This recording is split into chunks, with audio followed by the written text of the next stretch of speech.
Olá, pessoal, bom dia, tudo bom aí, meus queridos alunos do primeiro ano de enfermagem?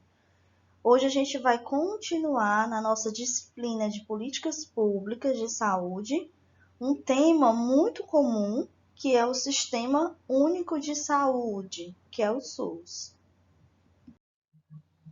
Pessoal, aqui nós temos as leis que vão regulamentar o SUS.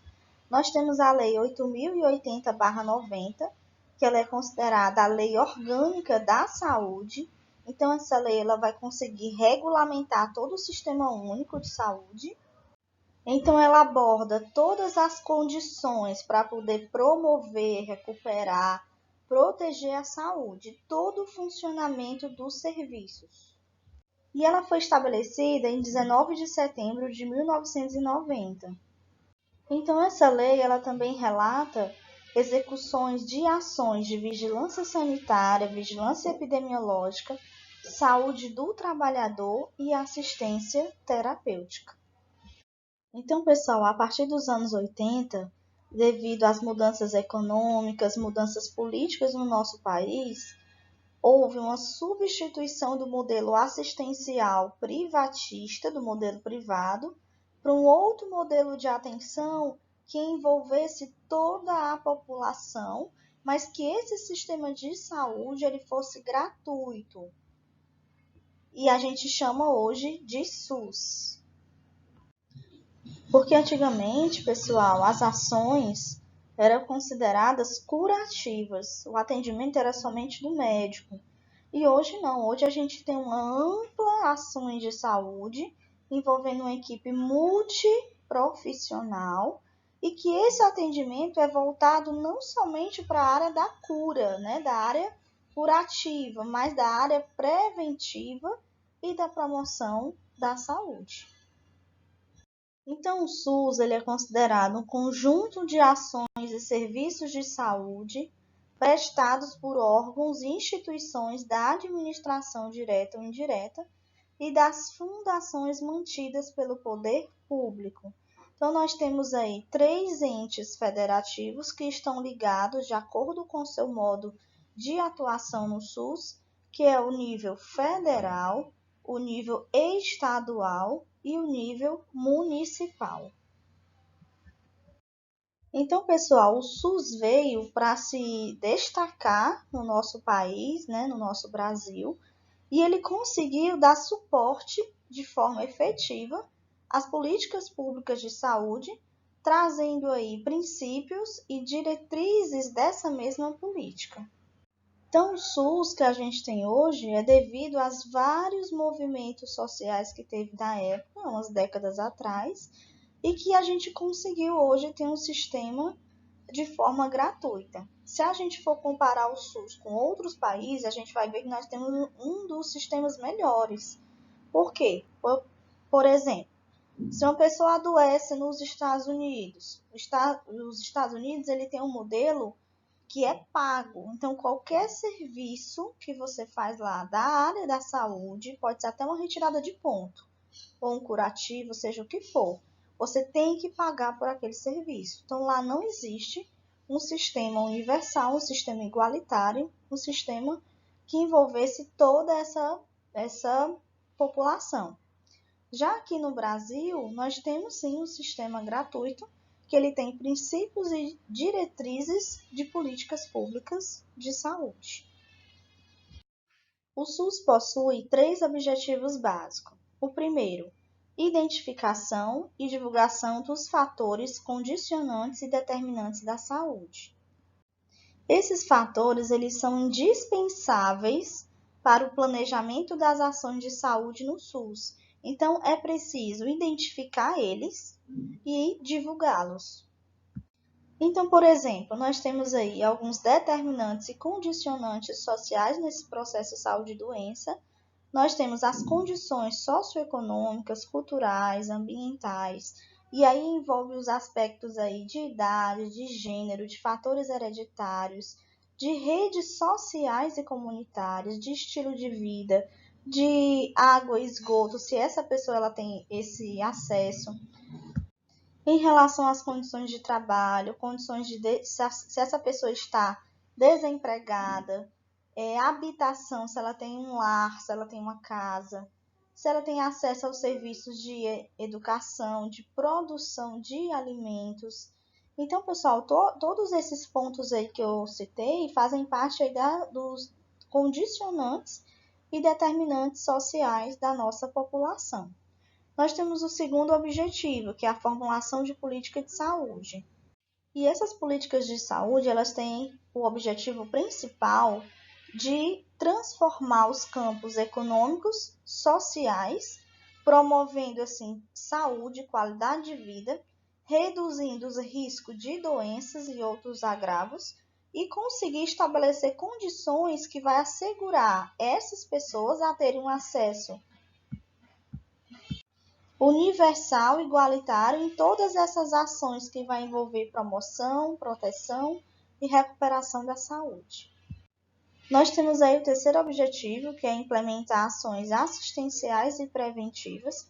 Isso que é muito importante, pessoal, isso que a gente faz muito no posto de saúde, trabalhando o lado preventivo, tá? Integrando todas essas ações juntamente com a população. E, consequentemente, a gente vai conseguir promover qualidade de vida, promover saúde. O SUS, ele apresenta alguns campos de atuação. Então, nós temos aí o primeiro, a vigilância sanitária. A vigilância sanitária, ela foi uma definição legal a partir da Lei Federal, que é a Lei Orgânica 8.080, né, de 1990, que vai tratar justamente as diretrizes de ações aí de competência do SUS. Então, a vigilância sanitária significa que o Estado ele tem poder de polícia também para gerar proteção e promoção da saúde, com o objetivo principal de evitar com que essa população ela seja exposta aos riscos ambientais, sociais, vários tipos de risco também em relação às doenças, aos efeitos nocivos, tá? E envolver aí a prestação de serviços de interesse à saúde. A vigilância epidemiológica veio também como um conjunto de ações que vão proporcionar o conhecimento, a detecção, a prevenção de qualquer mudança naqueles fatores, né, que eu falei, que são determinantes e condicionantes da saúde individual e coletiva, e tem como finalidade adotar medidas de prevenção e controle de agravos, controle de doenças. Ela foca também em outro campo de atuação, que é a saúde do trabalhador. Isso é muito importante, né? Porque vai envolver a proteção, a reabilitação desses trabalhadores que podem estar submetidos a riscos e agravos advindos aí dos processos de trabalho. Nós temos a assistência terapêutica integral, inclusive a farmacêutica, envolvendo aí formulação de políticas, que envolve também ações de saneamento básico, a formação, né, essa ordenação de recursos humanos, a vigilância nutricional, então essa parte nutricional sobre orientação alimentar, tanto aí de bebês, de crianças, adolescentes, adultos, jovens, idosos, isso é muito importante, né, para gerar mais qualidade de vida e conseguir prevenir os problemas advindos aí de uma má alimentação, né, gerando aí doenças crônicas. A colaboração na proteção do meio ambiente, tá? Então, o meio ambiente ele favorece a geração de doença, então é importante aí manter essa proteção, essa higienização, esse cuidado também, tanto no próprio ambiente como dentro do ambiente de trabalho. Ainda dentro do campo de atuação do SUS, envolve a política de medicamentos, equipamentos imunobiológicos, né, que a gente imagina aí as vacinas, os insumos de interesse à saúde, o controle, a fiscalização de serviços, produtos, substâncias de interesse para a saúde, fiscalização e inspeção de alimentos, água, bebidas, participação e controle da fiscalização de produção, transporte, guarda, utilização de substâncias e produtos psicoativos, tóxicos e radioativos, e o incremento também do desenvolvimento científico e tecnológico, que envolve muito aí a pesquisa científica, e a formulação de políticas de sangue e seus derivados. Pessoal, aqui nós temos os princípios e diretrizes do SUS. Então, é importante vocês conhecerem. Até porque cai muito em concurso, em provas, né? Então, é importante a gente ter esse conhecimento do SUS. Isso aqui é a base, tá? Então, nós temos o primeiro princípio, que é a universalidade. E isso significa que a saúde ela é um direito de cidadania e um dever do governo, tanto federal, quanto estadual, quanto municipal. Isso aí está lá na nossa Constituição Federal, que diz que a saúde é um direito de todos e dever do Estado. Então, essa universalidade é como se todas as pessoas tivessem um direito ao atendimento, independente da idade, independente da cor, da raça, da religião, do local que ela mora, da situação de emprego ou não tendo emprego, situação de renda. Então, pessoal, tudo isso, tá? Vai envolver os princípios que envolvem a universalidade. Ou seja, é uma garantia de que todos devem ter acesso, todos podem, têm direito de ter o acesso à saúde em todos os níveis de assistência, seja, por exemplo, no posto de saúde, seja numa UPA, seja em algum hospital. Então, todo mundo tem esse acesso. O segundo princípio e diretrizes do SUS, que está de acordo com a Lei 8.080/90, que é a Lei Orgânica da Saúde, nós temos a integralidade. Esse princípio ele vai considerar que as pessoas como um todo, ou seja, que o Sistema Único de Saúde ele consiga atender as pessoas de acordo com as suas necessidades, que vão incluir aí prevenção de doença, tratamento, promoção da saúde, reabilitação.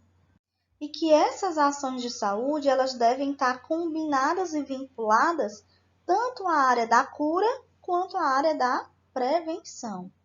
Atender esse indivíduo é importante como ser humano integral, né? Visando aí várias situações de vida que ele possa ter, de trabalho, que leva ele a ficar doente, o que pode envolver os riscos de morte.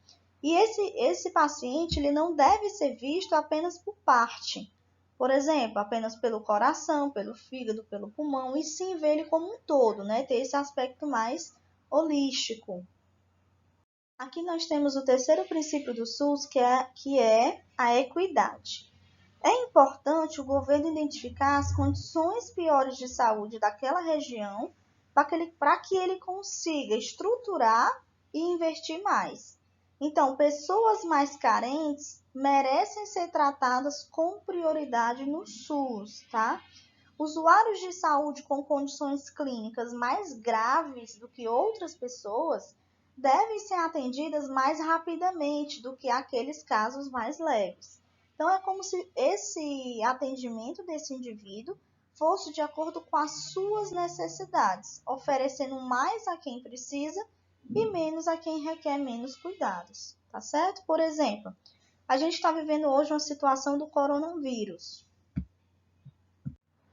O Covid-19, tá? Ele vai atingir pessoas de várias idades, pessoas de várias situações, de várias comorbidades, tá?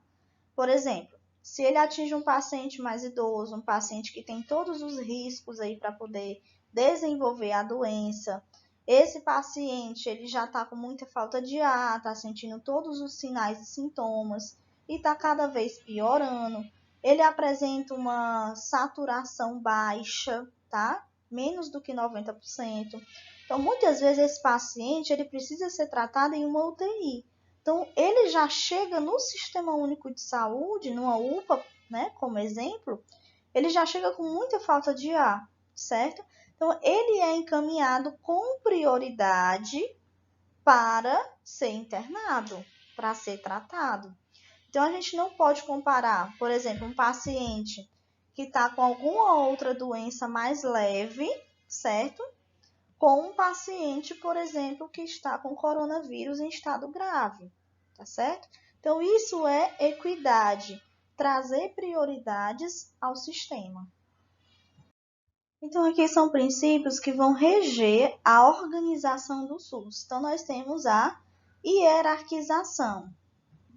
Significa que em cada localização geográfica, em cada estado, em cada município, nós vamos encontrar serviços de complexidade crescentes, seja eles de baixa complexidade, por exemplo, aí o posto de saúde, seja de nível médio, como por exemplo aí uma UPA, seja de uma alta complexidade, como hospitais especializados, tá?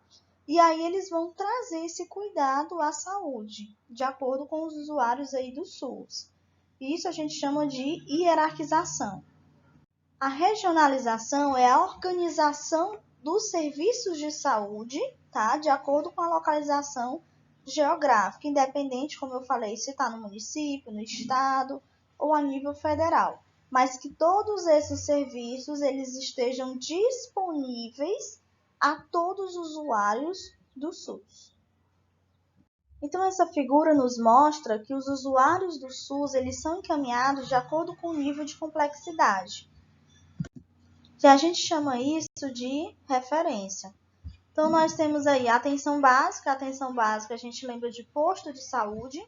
Nós temos o serviço de média complexidade e de alta complexidade. Então, por exemplo, um paciente ele sofreu um acidente grave de carro, tá? E uma pessoa encaminha ele para o posto de saúde. O posto de saúde não vai conseguir resolver o problema dele, certo? Então, vai ter que ser encaminhado para uma UPA ou para um hospital mais especializado.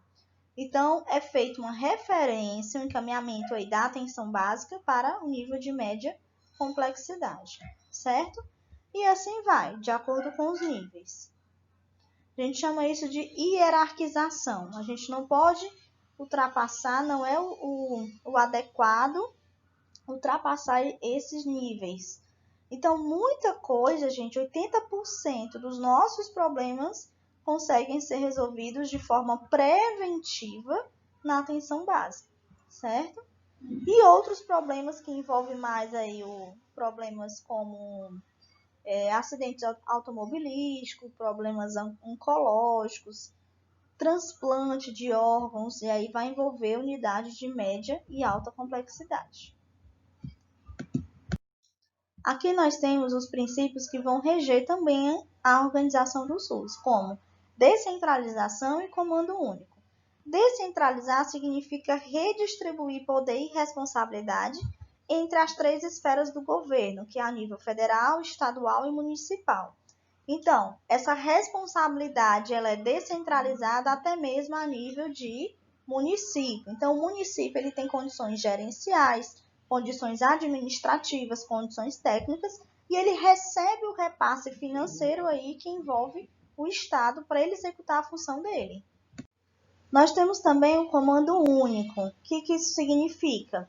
Que o governo ele é soberano, ele é autônomo para ele tomar decisões a respeito da sociedade, a respeito das atividades que envolvem o Sistema Único de Saúde e os princípios gerais daquela unidade federativa. Então, por exemplo, aqui no nosso estado do Ceará, nós temos o nosso governador, que ele vai tomar as decisões, tá certo? De forma autônoma e de forma soberana. O outro princípio seria a participação dos cidadãos, tá? Então, a população ela tem o direito de opinar, tem o direito também de participar das políticas públicas de saúde que envolve o SUS. Essa participação ela ocorre nos conselhos de saúde estaduais e municipais. A organização, a direção e a gestão do SUS ela é feita de forma regionalizada e hierarquizada de acordo com o nível de complexidade daquela unidade de saúde. Então, de acordo com a nossa Constituição Federal, a direção do SUS ela é exercida em cada esfera de governo. No âmbito da União, nós temos o Ministério da Saúde. No âmbito dos estados e Distrito Federal, nós temos a Secretaria Estadual de Saúde. No âmbito dos municípios, nós temos as secretarias municipais de saúde. Pessoal, aqui nós temos as comissões intergestoras tripartite, né, em âmbito nacional. Essas comissões elas foram instituídas no início dos anos 1990. É como se fossem espaços intergovernamentais, políticos e técnicos, em que vai ocorrer o planejamento, a negociação e a implementação das políticas públicas de saúde. Constitui uma estratégia de coordenação e negociação do processo também aí de políticas públicas, né, ao nível das 3 esferas de governo. Então, nós temos aí como representante, né, dessa comissão intergestora tripartite, nós temos 7 representantes do Ministério da Saúde, nós temos 7 representantes do Conselho Nacional de Secretários de Saúde, que é o CONAS, e 7 representantes aí do Conselho Nacional de Secretarias Municipais de Saúde, ok? Nós temos as secretarias estaduais de saúde e são representadas também pelos conselhos de saúde através das secretarias municipais. Então, hoje a gente já está se falando de uma saúde única, tá? E essa saúde única, ela significa uma união indissociável entre a saúde animal, saúde humana e saúde ambiental.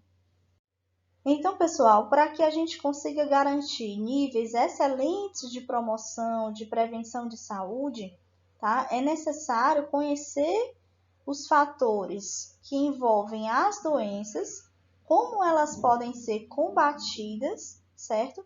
E trazer o tratamento adequado.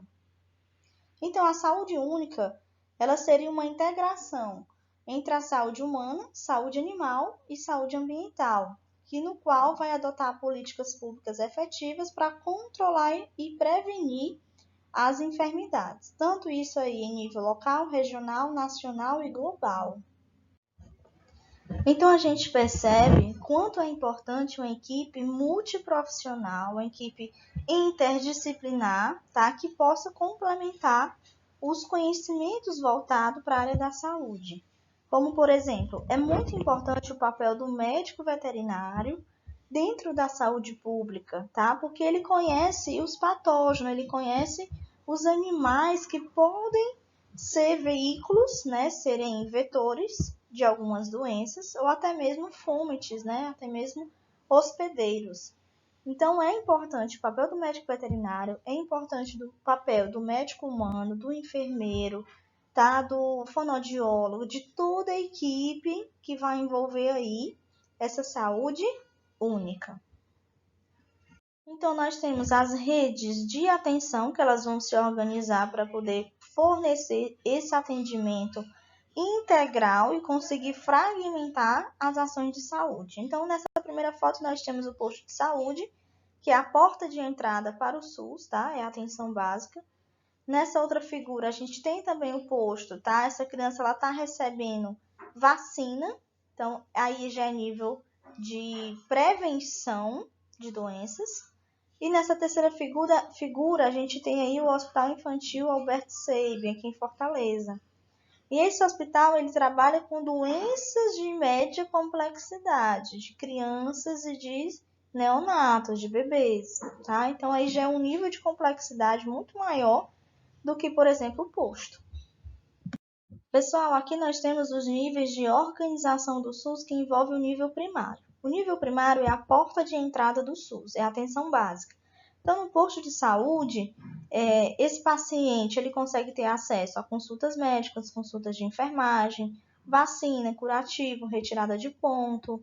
Ele consegue aferir a sua pressão arterial, consegue aferir a sua glicemia com aquele equipamentozinho, o glicosímetro. Então, pessoal, tem vários níveis aí de complexidade. Então, esse aqui é o nível primário, que é o posto de saúde. Aqui nós temos o nível secundário, que são espécies de estrutura de complexidade intermediária aí entre o nível básico, entre a unidade básica e as urgências hospitalares, que vai conseguir fornecer ações e serviços para atender os problemas de saúde e agravos da população. Então, por exemplo, o paciente chega atropelado, paciente sofreu um acidente de moto ou outro veículo, paciente chega infartando. Então, são situações aí de emergência e urgência que podem ser resolvidas nas UPAs, que é nível secundário. Já o nível terciário é o nível que envolve alta complexidade, tem um foco também na promoção, prevenção e reabilitação da saúde. Então, nós temos aí trauma, situações aí de trauma ortopedia, que é nível mais complexo, terapia renal, tá? Pessoas que fazem aí terapia renal. E nós temos o serviço de oncologia, tá? Tratamentos aí de câncer. Então, tudo isso é nível terciário. Aqui nós temos o nível quaternário, que são os hospitais que fazem os transplantes, que podem ser transplantes aí de coração, de pulmão, de fígado e de rim. Aqui em Fortaleza nós temos como grande referência em transplante é o Hospital Universitário Walter Cantídio, o hospital da UFC. Pessoal, esse hospital ele já realizou o número maior de transplantes de fígado do Brasil, de acordo com o Registro Brasileiro de Transplantes. Por exemplo, em 2013, dos 88 procedimentos realizados aqui no Ceará, 59 aconteceram de transplantes aí no Hospital Universitário. Então, é uma grande referência. Um outro hospital, nós temos aí o São Carlos, que é aqui em Fortaleza também. O Hospital Geral de Fortaleza, o HGF, também como referência aí de nível quaternário. Mas aí, pessoal, fica aquela pergunta, será que o sistema de saúde ele tem problemas? Eu até coloquei sim, né? O Sistema Único de Saúde ele tem problemas, sim. Por quê? Porque falta médicos, é uma longa fila de espera para poder marcar consulta, faltam leitos hospitalares, né? O atendimento na emergência é um pouco falho também. Falta de recursos, falta de medicamentos, falta de equipamentos, falta de insumos, ausência de estrutura física adequada para receber essa demanda muito alta de pacientes doentes. Então, gente, o SUS ele tem uma série de problemas, tá? Nós não temos um sistema perfeito aí 100%. Mas a cada dia que passa, o governo ele vem batalhando, ele vem se esforçando para trazer um sistema único de saúde aí, o SUS, de qualidade, tá certo? Então a gente está vivendo, como eu falei, um sistema de pandemia, tá? O coronavírus é um vírus contagioso que ele afeta aí vários níveis de saúde, várias idades. Então, o que é que está faltando hoje em dia? Mais leitos hospitalares, né? Para conseguir receber pacientes em estados mais graves. Tá? Então, o governo ele tem se esforçado ultimamente para conseguir aí implementar, para instalar vários leitos hospitalares aí em todo o estado, né, em todo o Brasil, certo? Mas é isso, gente. O que a gente pode fazer como profissional é lidar muitas vezes com a falta de recurso, improvisar e dar o nosso melhor, tá, como profissional, e também o melhor para o paciente que merece sim ter uma consulta universal, igualitária, uma consulta que tenha humanização, tá? Ele precisa receber uma escuta ativa. Então, esse aí é o nosso papel da enfermagem, que é cuidar do outro, né? Fornecer um atendimento igualitário para o outro. E aí a gente já termina essa aula, tá certo? De vocês, uma aula mais curta. E aí a próxima aula nós vamos falar sobre o PSF. Um abraço, pessoal!